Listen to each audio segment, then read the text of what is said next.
is Vindhya Tiwari, and you're watching me on Bollywood Issue. I am gonna be playing an IAS officer. और जैसे कि नाम है film का नज़रबंद, तो थोड़ी मिस्टीरियस फिल्म है. I love the story. और जो हमारे डायरेक्टर हैं उन्होंने पहले KGF में काम किया था, तो असिस्ट किया था सर को. तो उनकी जो आइडियाज़ हैं वो काफ़ी ब्राइट है, वो काफ़ी एज में भी बहुत कम है. और ऐसा कहते हैं ना कि आजकल की जो यूथ है उनकी सोच बहुत आउट ऑफ द बॉक्स होती है, तो उनकी सोच मुझे बहुत डिफरेंट लगी. And there is one very beautiful line which I want to add is that आजकल the content is something which is making you content. So yes, I feel content by hearing the content of the movie, and that's the reason why I signed the movie. Ma'am किसको आप नज़र बंद करने वाली है? मैं खुद नज़रबंद होने वाली हूँ, मुझे ऐसा लग रहा है, क्योंकि फिल्म में जैसा कि नाम है नज़रबंद, तो सब कुछ जैसा दिखेगा वैसा होगा नहीं, और जो जैसा होगा वैसा होगा नहीं. बहुत ही अलग सी फिल्म लगेगी. In the last I think the audiences and everybody will have a lot of question mark, लेकिन लास्ट जो निकलेगा वो सबसे ज़्यादा मिस्टीरियस होने वाला है. So I think that is why I am talking much of content, की फिल्म का कंटेंट बहुत अच्छा है.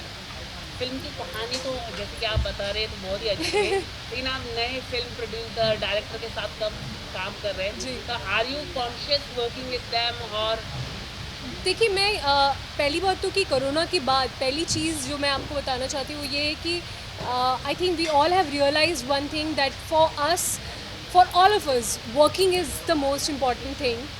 And television से भी मुझे काफ़ी ऑफर्स आ रहे हैं. फिल्म से भी मैंने अभी 2-3 स्क्रिप्ट पढ़ी. ऑनेस्टली मुझे उन 2-3 स्क्रिप्ट्स में से सिर्फ ये स्क्रिप्ट थी जो मुझे ऐसा लगा कि अलग है. And also as you know that films में बहुत एक्सपोज भी करना पड़ता है. बहुत बोल्ड आजकल कंसेप्ट्स चल रहे हैं and everywhere you can see. तो मुझे क्लीन फिल्म करनी थी. मुझे ऐसा कोई कंटेंट नहीं करना था जहाँ मैं कंफर्टेबल ना हूँ. और मुझे ये रोल ऐसा लगा कि एक तो IAS ऑफिसर है, it's a very well dignified respectful role and which goes with my image. And also it has a very beautiful story line. So that's the reason why I chose this. जैसे कि आपने बताया IAS officer का role है, तो आप कोई IAS officer को पढ़ रहे हैं या किसी से आप ट्रेनिंग ले रहे हैं इस रोल के लिए? नहीं, वो तो देखिए अभी कल ही, ऑनेस्टली आपको मैं सच बताऊं तो मैं कल डायरेक्टर से मिली, और जो कास्टिंग डायरेक्टर थे उन्होंने कहा कि ये लोग ढूंढ रहे थे लड़की, और आई थिंक ये लोग काफ़ी लोगों से मिल भी रहे थे, बट दे नीडेड समवन जिसकी काफ़ी हाइट हो, जो थोड़ी पर्सनैलिटी वाइज IAS ऑफिसर देख कर ही लगे कि हाँ, मतलब हाँ ये. So the casting director suggested my name, and yesterday I met the director. और उनके साथ बैठी और उन्होंने मुझे जो भी कहानी बताई मुझे अच्छी लगी. और मैंने बस यही उनसे पूछा कि honestly I am not very comfortable with bold concepts, so I will not do if there is anything bold. So he said कि please Vindhya, we really want a good actor for this role and there is nothing like it. So I'm still to read the bound script. वो अभी मुझे नहीं मिली है, तो ये कल ही हुआ है और आज अनाउंसमेंट हुई है. So hopefully I'll be reading the bound script as well. And film जो है वो जनवरी में शुरू होगी. तब तक का मुझे अच्छा टाइम मिल जाएगा तैयार होने के लिए. तो इसके अलावा इस पर आपके जो को स्टार है जुबेर खान है, तो कितनी आपने देखिए, जो इसमें जुबेर भी एक पार्ट कर रहे हैं, लेकिन आई थिंक एक जो आदित्य है वो कोई और है, और जिसका नाम अभी तक रिवील नहीं किया है उन्होंने. तो ये मुझे भी नहीं पता ऑनेस्टली. देर आर 3-4 नाम जो है लिस्ट में, बट आई थिंक वो आज आए नहीं, तो मुझे नहीं पता कि who is gonna be opposite me. तो लेट्स सी. आई मीन मैं तो एक एक्टर हूँ, मेरे ऑपोजिट कोई भी रहे मुझे कोई फ़र्क नहीं पड़ता. I will do my part two the level best. Television actors के लिए बहुत ही मायने रखता है फिल्म करना, आपके लिए कितने मायने रखता है? देखिए, the kind of person I am, honestly मैं इतना नहीं सोचती लाइफ के बारे में कि मतलब फ़िल्म करूँगी या मैं ऐसा करूँगी तो वैसा हो जाएगा. आई मीन कम ऑन, किसी ने ये सोचा था कि कोरोना आएगा और ऐसा हो जाएगा? नहीं. तो बेसिकली हम जो प्लानिंग करते हैं वैसा कुछ नहीं होता. लाइफ में जो चीज़ आपके सामने आए, क्योंकि मैं खुद भी एक छोटे शहर से बिलोंग करती हूँ, मेरा कोई गॉडफादर नहीं है. मेरे खुद के मूल्य हैं, सिद्धांत हैं, बहुत सिद्धांतवादी लड़की हूँ. और इस प्रोफेशन में अपने तरीके से काम करना मुझे अच्छा लगता है। जो मेरा जो एक रास्ता है मैं उस पे चलना पसंद करती हूँ और मैं बहुत चूज़ी हूँ अपने काम को लेकर। तो मेरे लिए ऐसा कुछ भी नहीं है कि ओह माय गॉड अब मैं फिल्म्स करूँगी और टेलीविज़न नहीं करूँगी, ऐसा कुछ भी नहीं है। जो भी रोल मुझे ऐसा लगेगा कि मेरे करियर के लिए अच्छा है और बहुत ही अच्छे तरीके से, साफ़ सुथरे तरीके से, डिग्निफाइड वे में मेरे पास आएगा और मुझे अच्छा लगेगा, मैं ज़रूर करूँगी। ओके, तो टेलीविज़न की बात करें, बिग बॉस काफ़ी ट्रेंड पे चल रहा है, तो कितना फॉलो करती हैं आप बिग बॉस को? जैसा कि आप लोग जानते हैं बिग बॉस मुझे पहले भी ऑफ़र हो चुका है, बिग बॉस 12।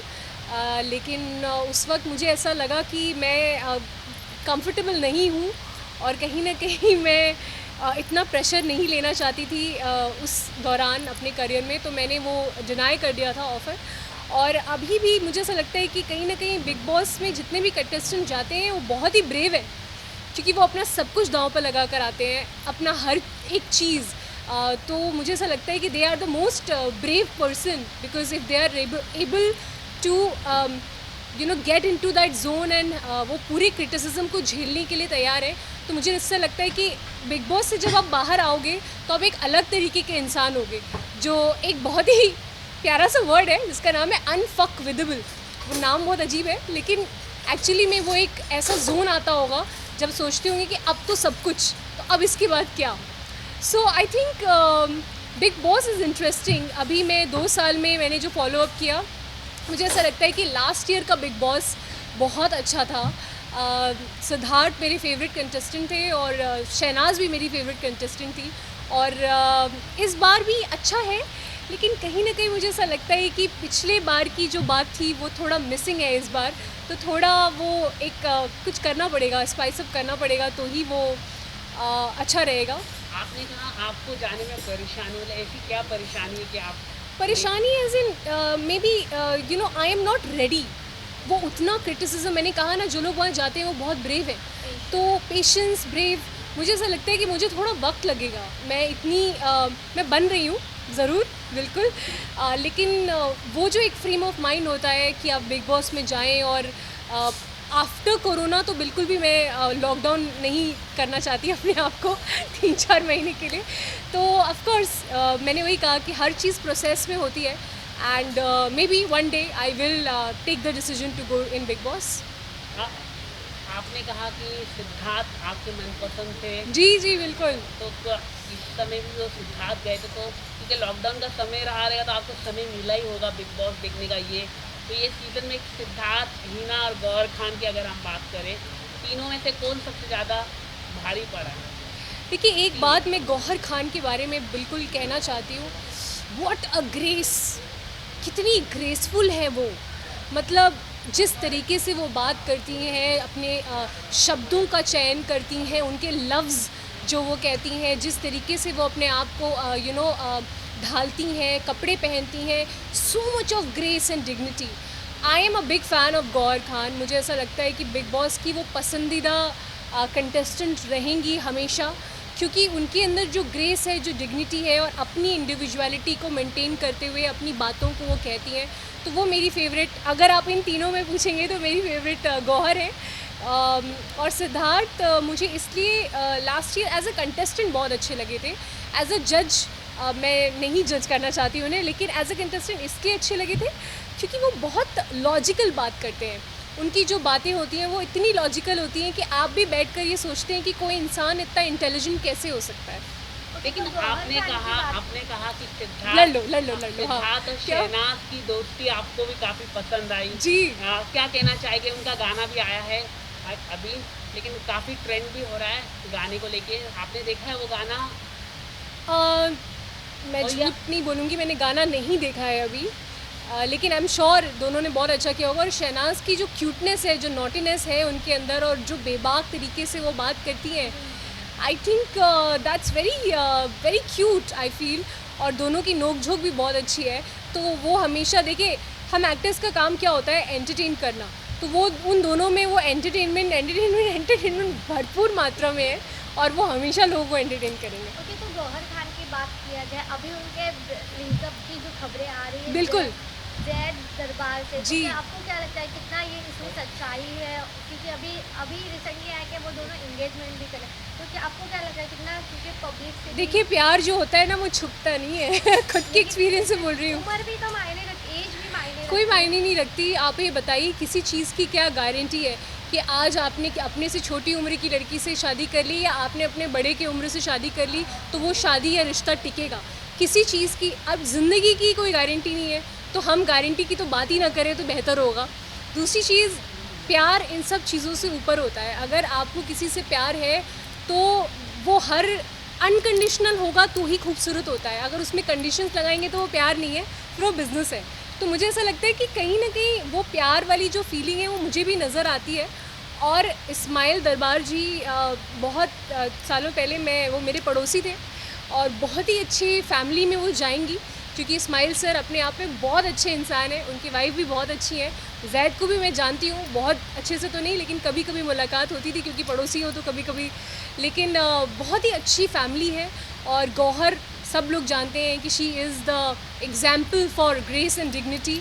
सो बहुत अच्छा लगेगा मुझे कि दोनों प्यार करने वाले मिलें और इन सब दकियानूसी सोच से ऊपर होकर अपने प्यार को ढूंढें। मैम, आपने कहा बिग बॉस भी आप देख रहे हैं, आपको कोई फेवरेट कंटेस्टेंट है इस समय, और आपके कोई फ्रेंड्स गए बिग बॉस के घर पे? देखिए, मैं बहुत लोगों को जानती हूँ, जैसे कि एजाज को जानती हूँ, मैं अभिनव शुक्ला को जानती हूँ। मेरे बीसीएल में जब हम लोग कोलकाता बाबू मुशाहिद से मैं खेल रही थी तो वो थे टीम में, तो मुझे इतना पता है कि अभिनव बहुत ही डिग्निफाइड, बहुत ही अच्छे इंसान हैं, बहुत ही डिस्कवरी करते हैं, बहुत घूमना फिरना पसंद करते हैं, पॉलिटिक्स में नहीं रहते।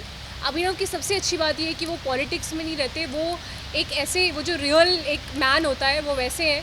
तो कहीं ना कहीं वो अभी दिख नहीं रहा है, लेकिन धीरे धीरे धीरे उनको और चांसेस मिलेंगे तो वो अपने आप को प्रूव करेंगे। और उनकी और रुबीना की जोड़ी बहुत अच्छी लगती है मुझे, एंड आई एम श्योर अगर उनको थोड़ा और वक्त दिया जाए तो वो एक इंटरेस्टिंग कपल के तौर पे आएंगे सामने। एजाज भी अच्छा कर रहे हैं, एटलीस्ट एजाज की वजह से थैंकफुली बिग बॉस में कुछ है देखने के लिए, वरना अदरवाइज़ बहुत बोरिंग हो जाता। तो एजाज कुछ ना कुछ करते रहते हैं तो वो कुछ ना कुछ होता रहता है, तो अच्छा लगता है कि you know at least he is being his real self. बहुत बड़ी बात है कि being such a big celebrity and he is an amazing actor, और वो इतना रियल अपने आप को दिखा रहे हैं, because the way he is showing himself, that's the way he is.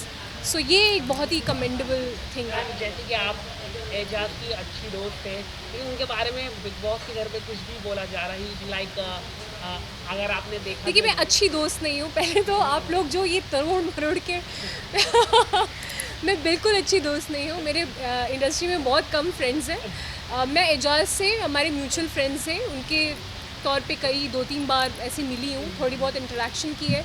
तो जब आप थोड़ी बहुत इंटरेक्शन करते हैं तो आप किसी को पूरी अच्छी तरीके से नहीं जान सकते। जैसे मैं आपको इंटरेक्ट कर रही हूँ तो मैं इतना जानती हूँ कि आपको हंसना बहुत पसंद है, आप काफ़ी हंस रहे हैं काफ़ी देर से, आपके बगल में जो बैठी है वो भी काफ़ी हंस रही है काफ़ी देर से, तो आप हंसमुख है। एक नॉर्मल आप जब किसी के बारे में कुछ बात करते हैं या सुनते हैं तो आपको ये समझ में आता है कि हाँ, बंदा जो है या बंदी जो है वो साइको नहीं है, वो अच्छी है, या करेक्ट।